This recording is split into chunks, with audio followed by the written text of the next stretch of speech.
Hello, everybody, and welcome to Jason's Acoustic Workshop. It is September 8th, 2021, and today we're doing part 3 in the Beginner's Guide to Starting an Acoustic Act. But before I begin, make sure you hit that subscribe button, like the videos, share them with your friends, and please comment. It helps this channel out a great deal. Now, let's get started.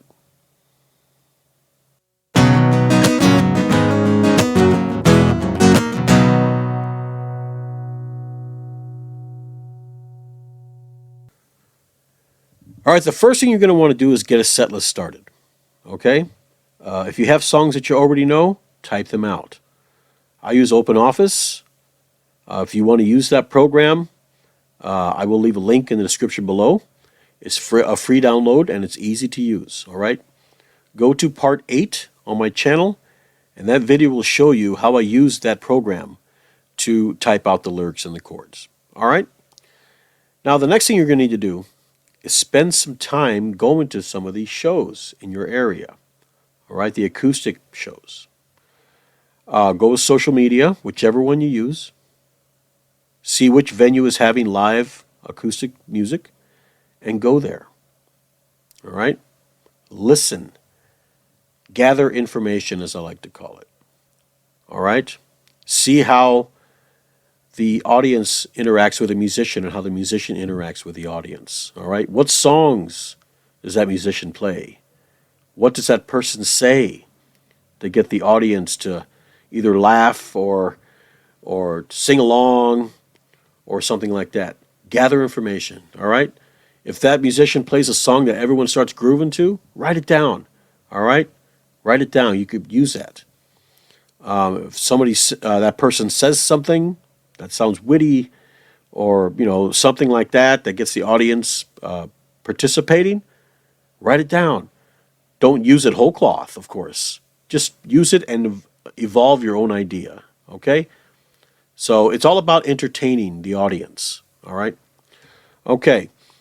Now, if you don't have any songs right now and you don't know where to start, just go to my website, jamesunplug.com, and I have a song list there, and you can pick and choose all the songs you want. They're cover tunes, so feel free. All right? In fact, let's go there. I want to go ahead and leave the link below in the description box, but let's go to my website here. All right?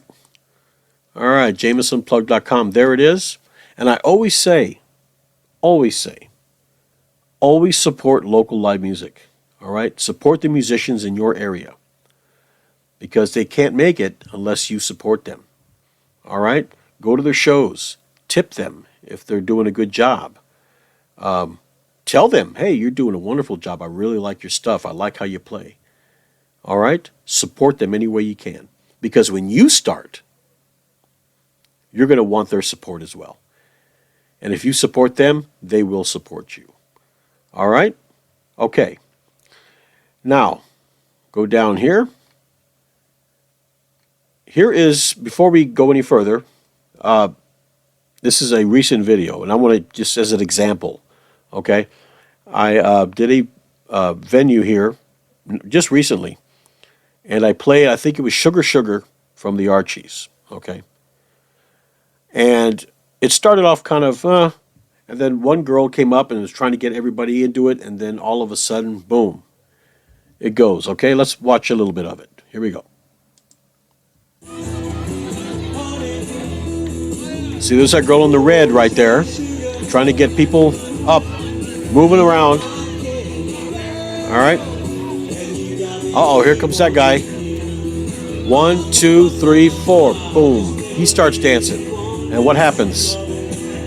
More people come up, clapping their hands, dancing, having a great time.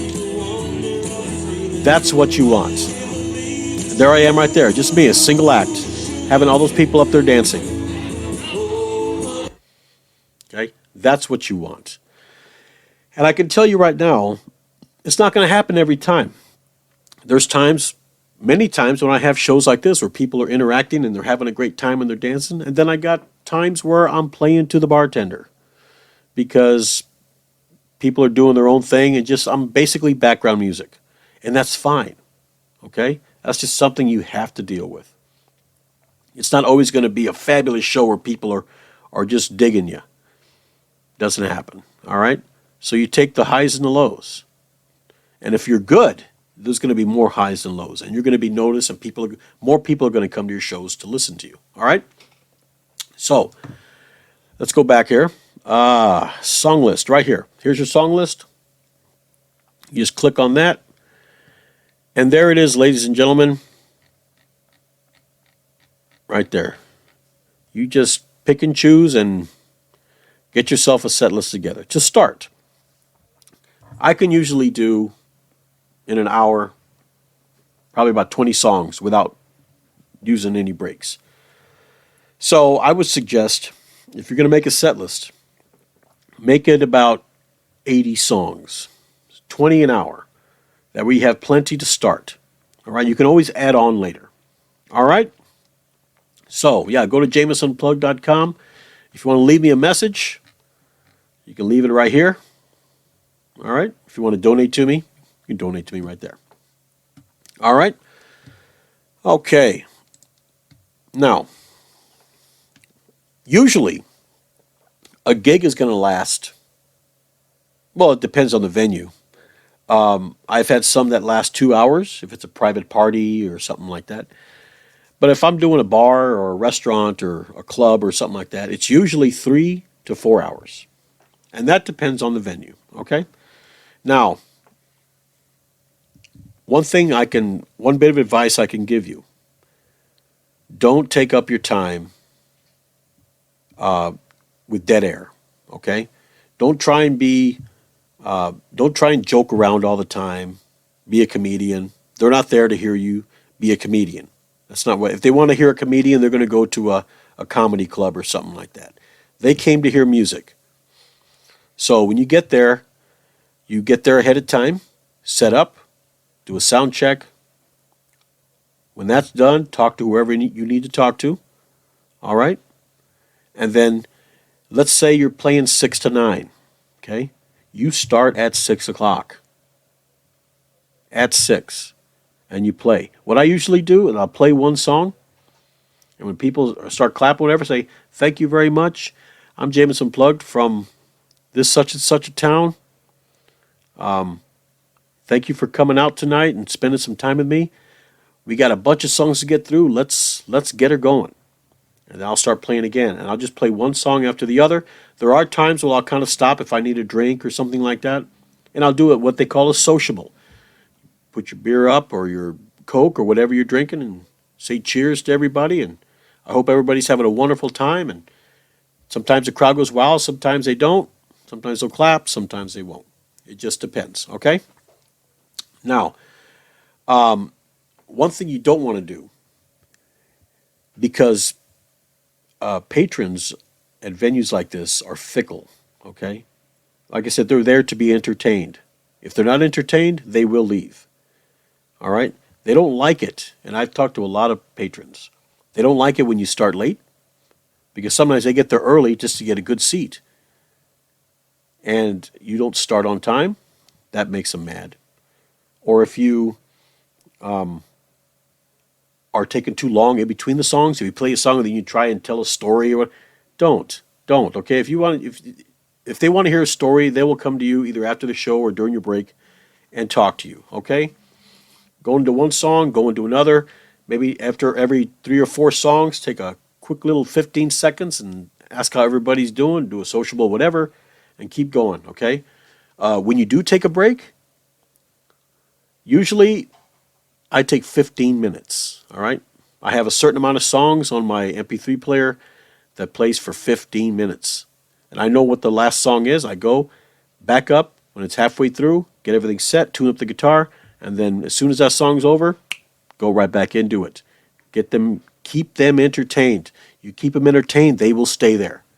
All right? If you take too long of a break, I've seen musicians in my area that will play for 45 minutes and then take a 45-minute break or a half-hour break. No. And I see people leave. There's been times when I've left. Because I don't want to just sit there while he's playing. I mean, if I want to listen to music, to regular music, I'll listen to on the radio. or Pandora or something like that. They want to hear you. And if you're not playing, they're going to leave. And it's very, very hard to get those people to come back when you're playing there. All right? Or worse yet, the owner of that venue might not book you again because you're taking too long of breaks. Maybe you're drinking too much. And that's another thing. Don't drink too much. Have a beer or two or whatever. If you don't drink, that's wonderful. But if you do drink, have a couple beers, but don't get sloshed. Don't get drunk because you can make a fool of yourself. And that's not professional. This is a business, and you're there to conduct business. And your business is to entertain. All right? Not act like a fool. All right? Now, we can go into that in a little bit longer later on. If you have any questions, either send it to me on my website, jamesonplug.com, or just put it in the comments section, and I'll answer them for you. All right? Now, after all that, once you have your set list done, okay, I would say, like I said, I would say 80 songs. That would be pretty good, okay, for a first show. If you can add more, great, add more. You got to put those songs somewhere. I use, and I'll show you real quick. I use a tablet. All right, this is what I'm using. And this goes right here on there, and I'm playing and song after song after song. All right. I used to use a book, a three-ring binder, but it was too cumbersome. The wind blew the pages all over the place. It was just hard to do. And then having to type out the lyrics and chords and then print them out, when all I got to do, if you use OpenOffice, you can, it's a ODT file, and you can transform it into a PDF file right there on that program, okay? And that's what I use, PDF files. Some people still use three-ring binders. Why? I don't know. I mean, but there are pros and cons to both. If you're playing an outside venue and you have the sun behind you, it's really hard to look at the tablet because you can't see very well because the sun is reflecting off the glass. But of course, with three-ring binder, you can see just fine. But of course, if it's a windy day and you got to get to a certain song fast, three-ring binder ain't going to do it. If it's a windy day, you could have papers flying everywhere unless you have a clamp on it. And that can be kind of annoying sometimes. So, it's up to you on what you want to do. Like I said, I still know people that have three-ring binders. But a lot of musicians in my area have gone to tablets. All right? And I usually keep an extra one. I have two. They are somewhat cheap. If you go to Walmart or Target or wherever you shop, I go to Walmart. Or if you shop online, maybe you can get them cheaper. Usually it costs me $100 to $120 for a tablet. I use Android. I don't use Apple. So if anybody has an Apple tablet and they're asking I don't know. But Android, you have questions on how I set up the lyrics and chords on an Android tablet, I'll let you know. All right. And usually a tablet will last me, I think the first one I had lasted 6 years. And then of course, it finally died. I had to buy another one. And then I bought an extra one just in case. That one goes out. I have a spare because all my songs are on it. If you're playing, if you're a quarter of the way through the show, and then all of a sudden your tablet goes out and you don't have another tablet with the same songs on it, you're screwed. Unless you can do it all by memory. And I have 600 songs. I can't do them by memory. All right, so that's pretty much all for this section. All right. One more thing. Before you even go up there and play, practice those songs intensely. One of the things that people don't like about playing guitar, or any instrument for that matter, is the constant repetition.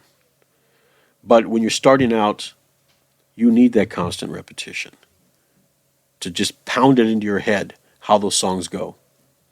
All right?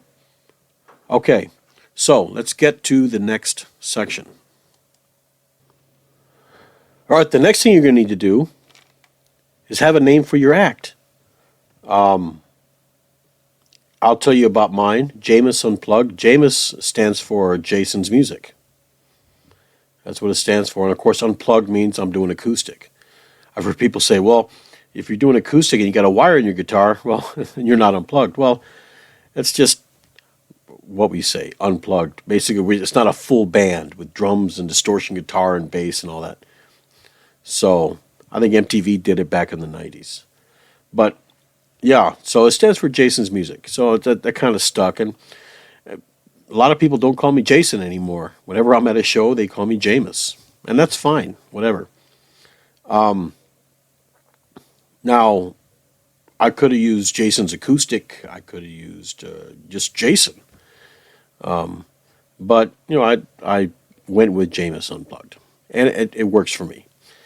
Now, let's say, for example, that your name is John Smith. It could be John Smith Acoustic, John Smith Unplugged, or if there's more than one, you could call it the Smiths, if it's you and somebody else, if it's a duo or a trio. Or just think of a name, you know, but you got to make it catchy, you know, something that people will remember. But try to make it not too short, but kind of short. You know, don't make it this gigantic name that people probably won't remember. Okay, and nothing ridiculous. I mean, you know, you don't want to put anything nasty or anything like that, because you know some of these venues, there's maybe some outside venues. If you're doing a private party, there might be kids there. You know, and you don't want to have some nasty name that you yell out and the kids kind of freak out, you know. So, and I've found that a lot of people just use their name. You know, we got one trio, they're called Acoustic Mayhem. One guy, his name is Dustin Lee. He just goes by Dustin Lee. You know, that kind of thing. Just something simple, something catchy that people can remember you by. Now, there are websites out there that have generators where you can generate a name. That's how Post Malone did it.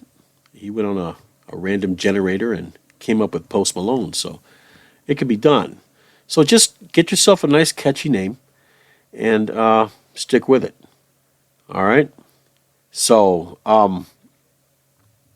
yeah, so naming your act is very important. Like I said, make sure it's something that people will remember.